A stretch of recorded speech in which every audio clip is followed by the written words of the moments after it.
right. So we got a new show for you today. This is Astonishing Vibes. Ladies and gentlemen, again, my name is Ura Patterson, and I'm here with Astonishing Vibes again. And I have a great guest with us today. I have Mr. Bernard Scott, actually author Mr. Bernard Scott, and just want to introduce you to him. Mr. Scott, how you doing today, man? I'm great. Great. All right. Blessed and highly favored. That's what I'm talking about, man. Well, man, it's a good day to have you on with Astonishing Vibes today. We always like to highlight people that are doing great things in the community, and we also want to highlight people that actually that made significant changes in their life and that are doing great things. So, again, today we're just thankful to have you on our podcast today, and actually we're going to put you on our YouTube with us today too. So, man, I really appreciate you reaching out to us. If y'all don't know, Mr. Scott actually, pulled me to the side, man, and the Spirit of God just said, hey, can I ask you a question, man? And it was just amazing how Mr. Scott came and talked to me about it, and it was just so that God wanted us to get together. So we're going to go in on Mr. Scott's story and get him to share his life story, because it's going to help some people, man. When we were just talking on the side, he shared some things with me. It actually brought me back to when my father was living at one point. And but I'm going to let Mr. Scott share his story. So we'll get on into it. So, Mr. Scott, man, tell us a little bit about yourself. Okay, my name is Bernard Scott. I am from Franklin, Louisiana, born and raised. Was raised by a great mother that instilled a lot of godly principles in my life, which I strayed from. And having strayed from it, in 1986, my mother passed. Mm-hmm. And upon losing my mother, I felt like I had no reason whatsoever to live. So I ventured into, after seeing a documentary by Mike Wallace, 48 Hours on Crack Street, mm-hmm. how the crack epidemic at its first beginning began to kill people. I mean, people were instantly dying on one hit. And mine not wanting to live, feeling like I could not go on in life without my mother, I began to use crack cocaine. Okay. But instead of it killing me, I became addicted to it.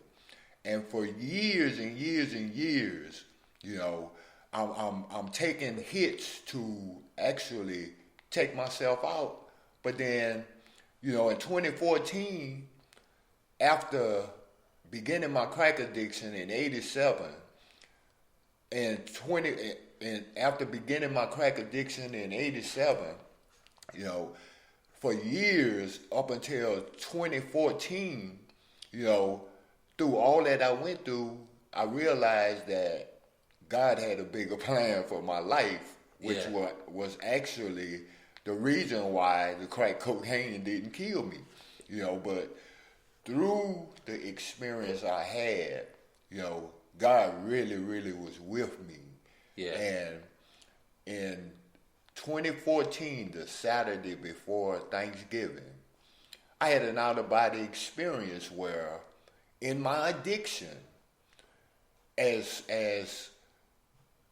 bad off as I was living and looking and not taking care of myself, God allowed me to go outside of my body and look at myself in the condition I was in, and as well show me the things that my upbringing, that my mother instilled in me, as well as the life that I could be living apart from being addicted to crack cocaine.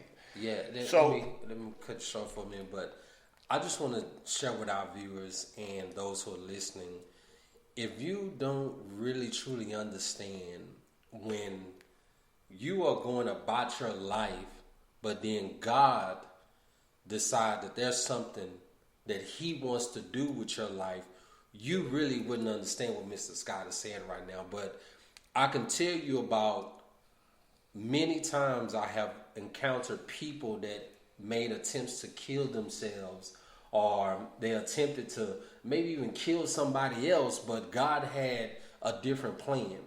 And when Mr. Scott is talking about an out-of-body experience, my pastor himself, Bishop John Baines, he could tell you, when God have you to have an out-of-body experience, it's like no other. And it's a truthful thing. Some people may think, hey, out-of-body experience, this person is talking, this person, they probably was high or whatever it may be. But I can tell you this, to have an out-of-body experience is a graceful thing to have when God takes you to show you what he's looking at, to try to correct you. Not necessarily try, but to correct you, to let you know how much he loves you. Because I'm going to show you what I'm looking at, and I'm going to tell you how much I love you. But I'm sorry, Mr. Scott, go ahead. Okay, so in this out-of-body experience, I had this thing about smoking crack constantly on the move, which I felt better about smoking crack when I was outside in open space. I could not smoke crack in closed-in places, because it would have me so paranoid. I felt better, if I would smoke it moving around, walking around, and in the process of me walking around, taking that hit, it wouldn't be hard to find me dead, okay? Okay. So as I'm walking and using this crack cocaine, God allowed me to go outside of myself where I can see myself the way other people were viewing me. And when I seen the condition I was in, all I could do was question myself as to, is this what I'm choosing? Yeah. It's like the power of choice kicked in, and it's like, this is what I'm doing to myself. Right. Right. I'm not going to die because, the word completely assured me that you shall not die but live and declare the works of the Lord. And I got a lot that I can say, I can witness to, as far as God really being who he says he is in his word, because he protected me. He kept me, God kept me alive. Yeah. Because according to that documentary, the crack cocaine was killing people instantly. And that was my motive for smoking crack cocaine. So after having that out-of-body experience, I had a friend of mine that was going to bring his auntie back from Louisiana after the Thanksgiving holiday to come back to Houston, and he asked me if I would ride with him to bring her back. And I told him, I say, B, if I go to Houston, I ain't coming back. Yeah. So we put together a plan so that once I got to Houston, I was able to go straight into the Salvation Army. And going into the Salvation Army, I got into the Salvation Army Harbor Light program for a 90-day program. And after a month and a half, it dawned on me, 90 days, what 90 days going to do for me when I've spent all these years in a crack addiction versus get into a longer version of the program, which will help me to get my thinking processing in order. Because overall, my whole issue was in my thinking. My thinking that I couldn't live without my mother. My thinking that I would smoke crack and it would instantly kill me. My thinking that God didn't have a plan for my life. So going into the Salvation Army, getting into the 1-year program, I began to really, really get in touch with God's plan for my life. Mm-hmm. And not only get in touch with God's plan for my life, I began to want to really, really live. And all of the experience I've had in my past, I believe is my foundation to not only have overcome the crack addiction, but to also help other people in their struggle, in their journey. Yeah, because one of the things is some people may feel like, how can you tell me something you ain't been where I've been? And that's a thing that people deal with out there in the world. Like, they'll be like, oh, you came from that side of the track. You ain't never been on this side of the track. You don't know what smoking crack feel like. You don't know how how hard it is to get off of it. But for you to be a person that been in that situation before, God can actually use you to where people can see you from the outer body experience, or they can see you and they can relate to you more than they can relate to the man that had never even tasted or had never even smelt it. So when God is talking to us, or when God is using us, it's for us to go out there and compel the people. And how can you compel them if you don't know them? See, I don't know what a person that's smoking crack feels like, or what they're thinking, or what drives them to go and smoke the crack. But you, on the other hand, you have some type of idea of what may have drove them. But definitely you have that experience of what they may be feeling. And what I want you to do is, tell us a little bit about that program that you went in Salvation Army that actually helped transition you into becoming the man that you are today. And this is not really to highlight the Salvation Army, but they were a big part in your life along with God on that structure of going the right way. So, tell us a little bit about that, man. Okay, as I said, I got into the 90-day program, and in the 90-day program, I was allowed to work in the kitchen. And after about a month and a half working in the kitchen, I'm standing up there, and it's like, it dawned on me.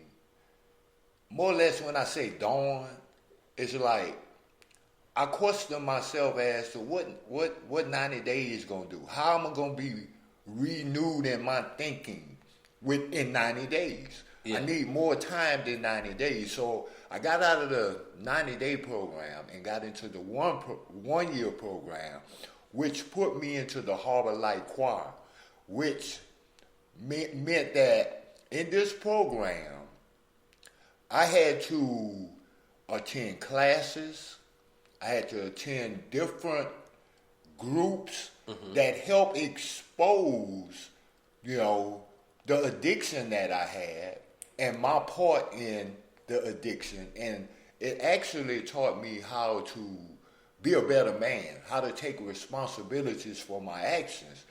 A lot of times we may put the blame on other people when it's totally our own doing that we end up in situations. And, I truly, truly, truly am grateful to have went through that Harbor Light program, because without that program, I wouldn't have had the structure, and the support that I needed, because, when you have been on crack cocaine, it turns you completely into a uncivilized human being, which makes people shun you.